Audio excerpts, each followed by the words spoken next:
As the dust settles on this year's Beijing Motor Show, which put the Geneva Motor Show in February to shame with its packed halls, Sophus3 will soon be embarking on its third annual analysis of Chinese manufacturers in Europe. The Sophus3 e-data exchange partnership with more than 20 leading car brands has told the incredible story of growth in digital market share for the Chinese car industry, now touching 3% for all brands combined. If you add Volvo, that number more than doubles, something that would have seemed impossible a few years ago. Some Chinese brands, notably Hi-Fi, have already failed in Europe, but new ones will soon take their place. For example, Chinese smartphone maker Xiaomi, whose first car sold out in under 24 hours in China, just a few weeks after we heard that the all-conquering Western smartphone brand Apple had cancelled its long-running auto program, Project Titan. The price advantage enjoyed by Chinese EVs is significant, with a typical model 20% cheaper than its equivalent from European brands. And this is likely to drive even fiercer competition in the future. The average retail price of an EV in Europe was more than €65,000 in the first half of 2023, compared with just over €31,000 in China, according to research by Jato Dynamics.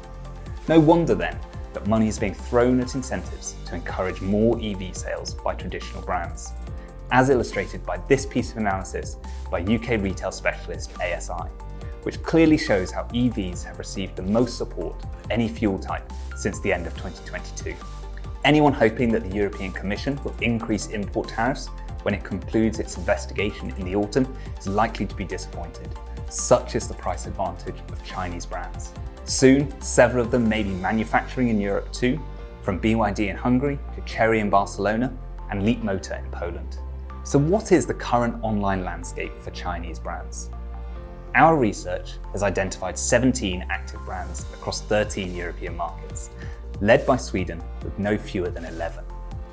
Not all EU5 markets are seeing sustained growth in Chinese brand market share, with the UK seeing a 10% increase in our latest quarterly report, compared with a 2% decline for Germany. But the strongest individual Chinese brands, such as MG and BYD, continue to impress. In Q1 this year, BYD was up 48% in Spain, 60% in the UK, 115% in Italy, and 124% in France, compared with Q4 last year. Germany was the odd man out with no growth for BYD, although the brand did still record 500,000 visits in Q1.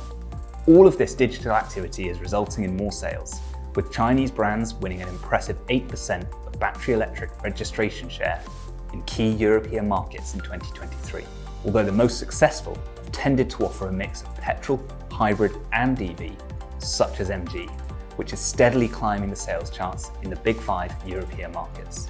Interestingly, our research revealed that e-commerce was the primary retail channel for only 3 brands, NIO, Polestar and XPeng, which means that the vast majority of sales have been through traditional retail. But it's not all about the price. No fewer than half of the models awarded 5 stars last year by Euro NCAP, Europe-wide Safety Authority, were of Chinese origin. And this despite the increasing importance in the ratings given to Advanced Driver Assistance Systems, ADAS, which actively intervene to avoid or mitigate the effects of a vehicle collision. Such technology leadership shown by Chinese brands is in stark contrast to the hurried withdrawal from Europe of the Chinese brand Landwind after catastrophically failing the same test program in 2005. The speed of change makes it essential that all brands track the rapid evolution of these new competitors, and the eData Exchange Insight team will continue to provide regular updates on this important topic. Don't miss the results of our Chinese brand digital survey later in the year.